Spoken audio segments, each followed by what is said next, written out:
tudo bem com vocês? Nós estamos aqui no podcast Refletir para Discernir. Eu sou a Lívia. Eu sou o Eric. E nós vamos trabalhar aqui com vocês hoje um pouquinho da nossa apresentação. Eric, irmão, conta aí quem você é, um pouquinho da sua trajetória, para que as pessoas possam te conhecer melhor. Vamos lá, pessoal. Primeiro eu gostaria de agradecer, a presença de cada um de vocês aqui com a gente. E espero que vocês continuem com a gente no decorrer da nossa programação, Será uma linda programação onde nós receberemos muitos convidados mais à frente. Mas nesse primeiro momento a gente vai se apresentar, tanto eu quanto a Lívia, para a gente manifestar aqui um pouco do que nós somos nesse momento. Sim. Então vamos lá. Meu nome é Eric, minha formação base é a fisioterapia, tenho uma pós-graduação em osteopatia e hoje iniciei um doutorado em naturopatia. Dentro da minha abordagem clínica, eu viso integrar diferentes terapias dentro de um objetivo sistêmico. Ao longo desses anos de profissão, eu pude perceber que cada base metodológica traz um determinado fator importante na integração do ser. No início da minha profissão, pela minha base de formação, que é a fisioterapia, eu empregava muita energia na parte física, na parte fisiológica, metabólica.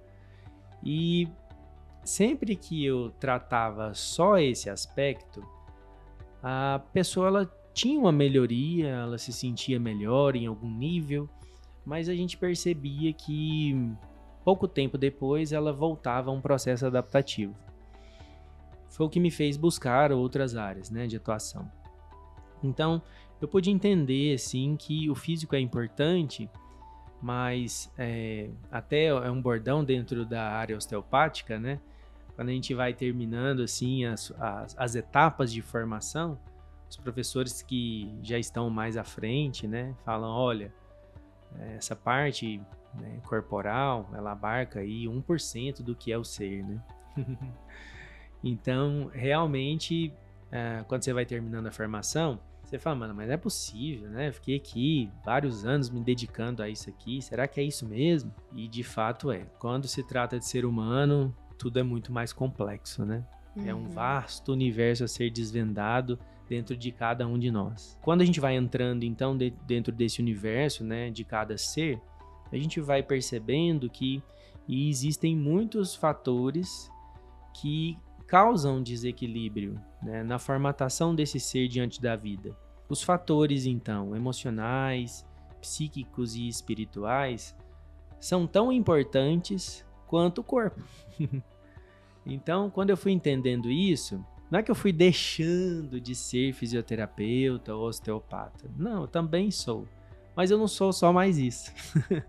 Irmão, e aí a nova medicina germânica te ajudou nesse processo? A nova medicina germânica foi outra ferramenta fantástica. É uma metodologia que foi desenvolvida por um médico, que passou por uma situação traumática e desenvolveu então um câncer no testículo. Não tinha nenhuma relação genética para aquilo ter se manifestado, então ele foi começar os seus estudos para entender isso mais profundamente. Então ele foi desenvolvendo algumas leis dentro do campo da embriologia e essas leis fundamentam o que é a nova medicina germânica hoje. É uma ferramenta fantástica para que a gente entenda que todo conflito biológico ele tem matriz em 3 níveis. Dentro da psique, dentro da massa encefálica e dentro do campo visceral, dentro dos órgãos.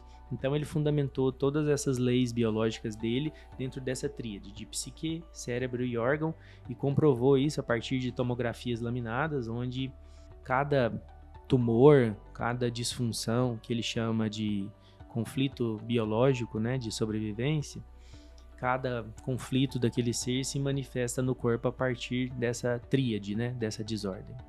Então a nova medicina germânica é uma das minhas ferramentas, mas é uma ferramenta fantástica de análise, de avaliação e também de tratamento, porque quando a gente traz para a pessoa, o que está na consciência ou o que não está na consciência, fica mais fácil dela olhar aquela informação de um novo prisma, de um novo ângulo e retificar aquilo, né, a partir de uma nova conduta. Eu sinto em mim, quando fui sua paciente, todo o processo e evolução das 10 sessões, né, daquelas 10 sessões iniciais, com o desenrolar disso daí. E essa leitura corporal que você faz, que a gente sabe que é uma leitura de campo também, né, dentro dos princípios sistêmicos, mas de você tocar no corpo e saber ali o que o corpo está precisando e trazer para nós essa perspectiva de ter consciência, tomar consciência disso. A gente utiliza o bordão lá no consultório de nosso corpo é nosso mestre.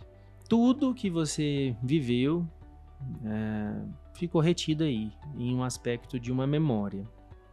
Nós somos um conglomerado de memórias. Memórias positivas, outras nem tanto assim, né? E essas memórias, elas vão fazendo com que nós nos prefixemos em determinadas programações, moldes, formatações comportamentais, temperamentais. E como hoje em dia todo mundo vive no mundo com uma série de programações e formatações também dentro de um contexto social, as pessoas, elas não têm parado para se observar. Elas não têm parado para olhar o seu próprio corpo, né? Então elas têm replicado padrões do que é certo e errado dentro de um contexto social, mas sem refletir de uma forma mais profunda se aquilo de verdade tem uma relação com a sua essência. Então ela vai vivendo aquela correria, aquele atropelo, né? E isso vai fazendo com que os conflitos dentro desses 4 pilares que traz a abordagem do meu trabalho, né, corpo, emoção, mente e espírito, se desconectem. E a partir dessa desconexão, o caos e a desordem vai se manifestando, né? E aí a gente precisa entender e detectar, né, onde isso surgiu, né? E você, como consteladora, também sabe, né, que às vezes você está manifestando algo aqui que nem seu é. Exatamente. Nem seu é. Às vezes veio lá de um comportamento do seu avô que foi replicado por seu pai ou por sua mãe, e você hoje tem manifestado determinadas informações dentro desta formatação de vida sem refletir. E é por isso, né, do tema do nosso podcast, né, refletir para discernir. Você está lá replicando padrões dentro de um movimento automático sem se perguntar da onde isso surgiu, por que eu faço o que eu faço, e fazendo o que eu faço, onde eu vou chegar. E o principal, para quê? O para quê é fundamental. Para quê, né? Então, quando a gente vai entrando nessas questões fundamentais, como eu falei inicialmente, um novo universo vai se descortinando na nossa frente e a gente vai tendo a possibilidade, então, de entrar nas profundezas do nosso ser, né? E eu acho verdadeiramente que esse é o único objetivo nosso aqui enquanto seres vivos, né? Conhecer a nós mesmos. Com certeza. Então agora, pessoal, falei um pouco de mim e vamos agora procurar saber um pouco da minha companheira, minha irmã amada. Como eu amo essa pessoinha aqui do meu lado, viu? A Lívia foi um presente, assim, foi um reencontro, né, de almas, assim. Ela me ajuda muito com as terapias dela, ajuda muito a minha família, minha esposa amada, minha filha. E de cara, assim, eu já quero agradecer, né?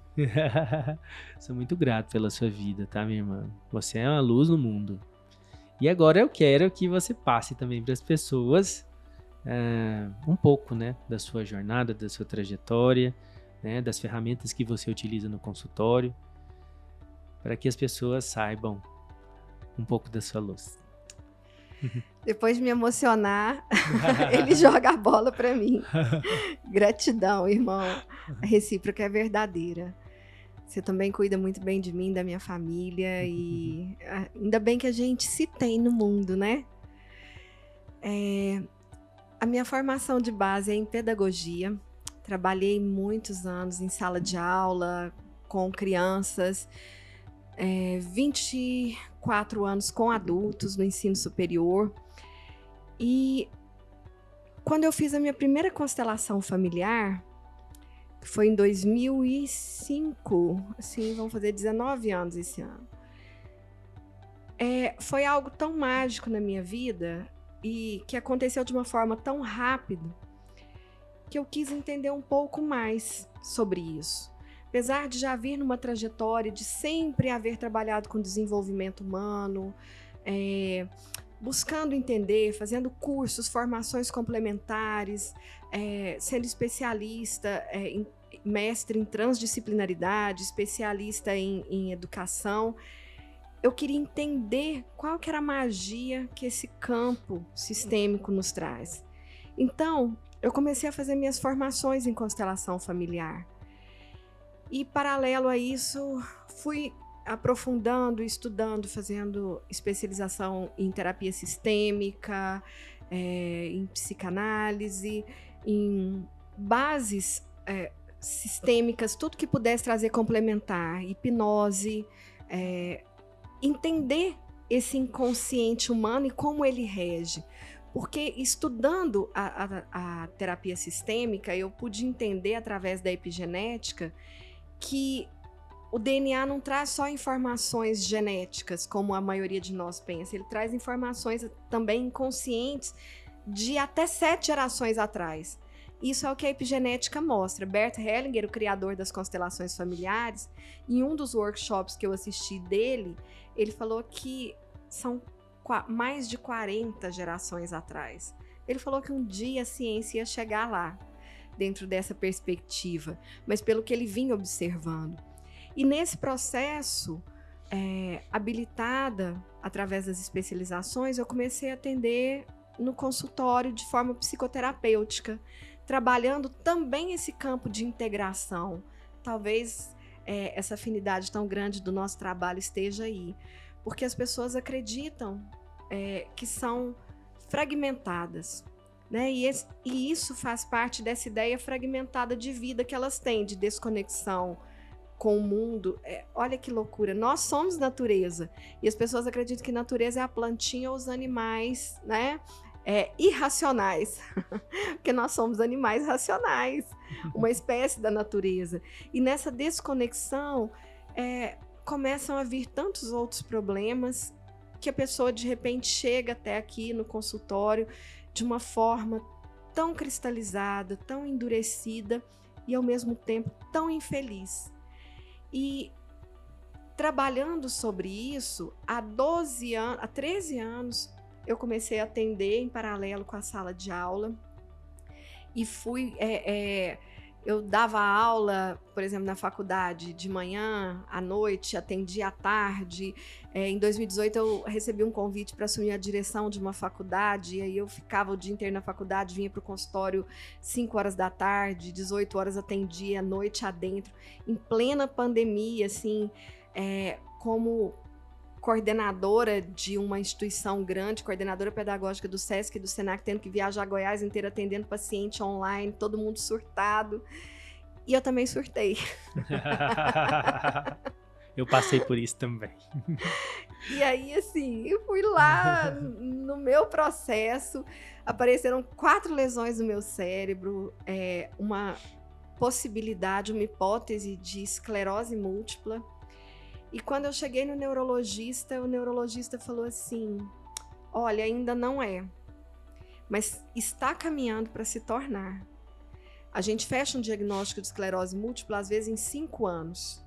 Ainda não deram todos os exames conclusivos, mas se você não mudar de vida, vai virar. É muito do que você falou aí. E foi onde eu tive que parar, sabendo tudo que eu sei, olhar para tudo que eu faço, e abrir mão de algumas coisas. Então foi onde eu saí de 32 anos de carteira assinada, de CLT, e me tornei autônoma. Resolvi assumir o meu consultório, que já existia, há 11 anos.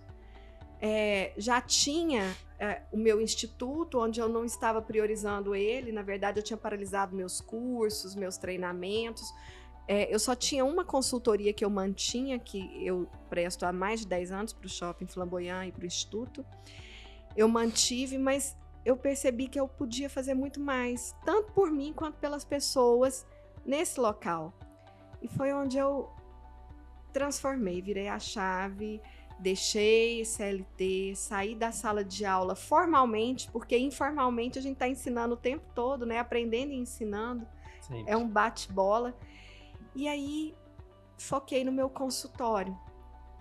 E hoje, assim, a gente troca muitos pacientes, você manda para mim, eu mando para você, porque a gente complementa, né, dentro do processo, se complementa dentro dos processos integrativos.